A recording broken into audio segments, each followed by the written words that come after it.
So, we will have a pick a card. So, alamin natin kung alin dito or ano yung nararamdaman talaga sa'yo ng person mo, yung hindi niya masabi sa'yo, and yung totoong saloobin niya.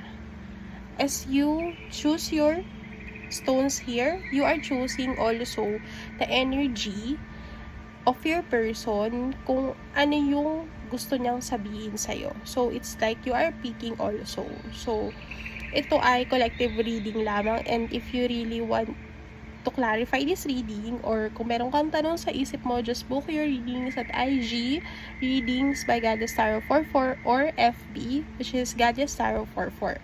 So, you will have to choose here. And again, I will repeat the benefits of the crystals. So, meron tayo ditong una-una. Ito si Amethyst. So, si Amethyst kasi, this one, na violet. So, si Amethyst ay actually, siya yung nagbibigay sa atin ng clear thinking and encouraging to trust our own intuition. So, another one is, we have here,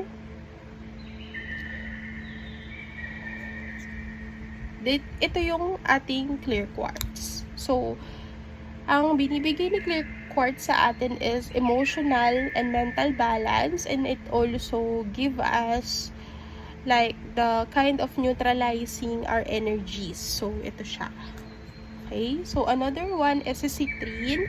So, we have here the citrine, and ang binibigay ni citrine sa atin, actually, it gives us good fortune when it comes to like manifestations, and this kind of crystal gives us the ways on how to get what we want in our life. So, it good also for the manifestation, and at the same time, nagbibigay din siya sa atin ng success when it comes to financial. So, I will give you a few seconds to choose which card will you choose here. So, we have here 1, 2, 3. Number 1, amethyst. Number 2, clear quartz. Number 3, citrine.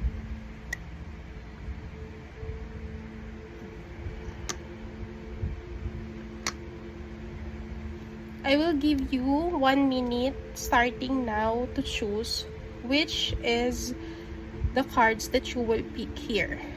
1, 2, 3. Again, amethyst, number 1. Number 2, clear quartz. Number 3, citrine.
Okay, para sa mga pumili ng amethyst, so ito na yung gustong sabihin ng person mo. Dito muna tayo sa card number 1, which is si amethyst. So, gilid muna natin siya.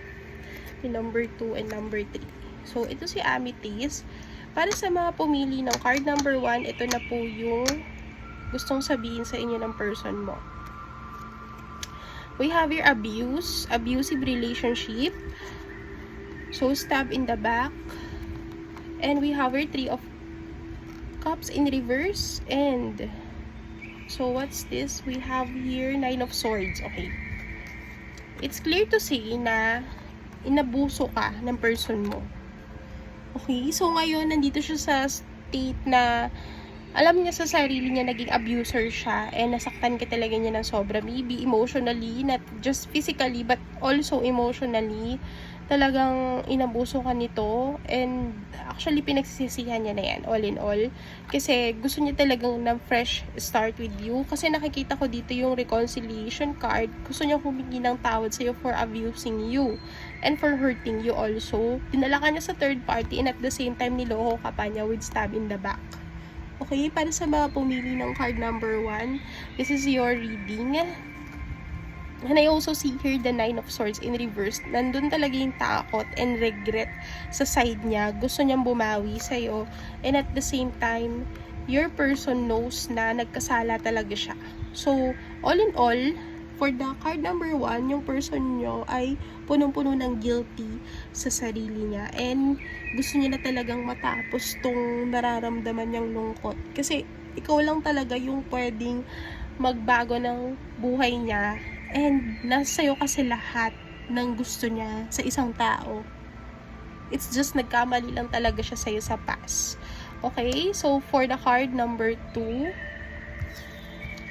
gilid muna natin tong card number 1. Card number 2, para sa mga pumili ng card number 2, ito po yung gustong sabihin sa'yo na person mo o yung nararamdaman niya sa'yo. So, we have here the clear quartz para sa mga pumili ng card number 2. Okay, work, sleeve, enslavement. Okay, dragonfly. And girl with the snake. Okay, we have here the Ace of Swords in reverse.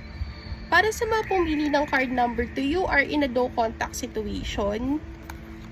And nasa state kayo ng hiwalayan ng person mo. So, itong card number 2 natin, nakulong ka dito sa relasyon na to. Hindi naman yung kagaya kay card number 1 na inabuso, pero ikaw, pinili mo yung sarili mo na magpa-abuse sa kanya, and sobrang nahirapan ka to work out with this person kasi ang dami niya talagang red flags, pero pinili mo pa rin siya, kahit na nasasaktan ka na.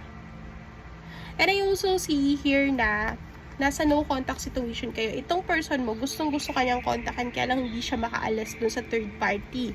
And I also see here na parang nagdadalawang isip siya na kontakin ka kasi alam niya na i-reject mo lang siya. But one of these days, I think this person is like stalking you. Nag-start na siya na hanapin ka. So, itong mga pumili ng card number 2, you've been in a long-term relationship with this person and you are in a no-contact situation. So, ngayon, ito na siya, nag-start na siya na magsisi kung ano man yung mga ginawa niyang kasalanan sa'yo. And at the same time, your person knows na kailangan niya talagang bumawi sa'yo or else tuluyan ka na talagang mawawala sa buhay niya. So, punta naman tayo sa card number 3 natin, sa Citrine. Mga pumili ng card number 3, ito yung nararamdaman or gustong sabihin sa'yo ng person mo na hindi niya masabi sa'yo. So, we have the Citrine para sa mga pumili ng card number 3. Okay, the Law, Soulmates, Grim Reaper. Okay, para sa mga pumili ng card number 3, unang nakita ko dito, meron kayong bagong simula. Because this person is choosing you now. Kung sa past, hindi kanya pinili kasi nanggalan siya sa isang settlement, so maaaring hiwalayan, divorce, or maaari kung hindi man to divorce, there is something na related sa legal, kaya hindi kanya pinili. So, maaaring magulo yung buhay niya doon sa past relationship. Kaya ito, inayos niya muna yon bago kanya balikan. So, ang nararamdaman niya para sa'yo is pure love talaga. Kasi ikaw yung pinili niya. And at the same time, meron ka na wala yung isa. Kaya ikaw yung pinili niya. So, para sa mga pumili ng card number 3, kayo yung pinili ng person nyo at wala kayong dapat ipag-alala dyan. So, we have here the judge and law enforcement lawyer. So, si card number 3, nanggaling talaga siya sa isang legal battle, which is, I think, nanalo siya kasi nagkaroon siya ng bagong simula. Nakabawi talaga siya. So, parang may pagbawi dito kay universe. And at the same time, yung card number 3, alam niya na soulmates kayong dalawa. So, sa nakikita ko rin dito, itong si card number 3, medyo hirap siya i-decipher yung nararamdaman niya. Pero, pinili ka na niya. You don't need to worry because card number 3, your person really knows exactly what they want and that is you. And sa nakikita ko dito, medyo alanganin lang tong love connection kasi meron kayong age gap, 'di ba? Pero kahit na may age gap kayo, pinili ka na niya. And wala kang dapat ipag-alala kasi wala na talaga sila nung ex niya or yung previous partner niya. So, minamanifest niya na magkaroon kayo ng alignment and nasa ganun, kayo na yung magkatuluyan hanggang sa huli.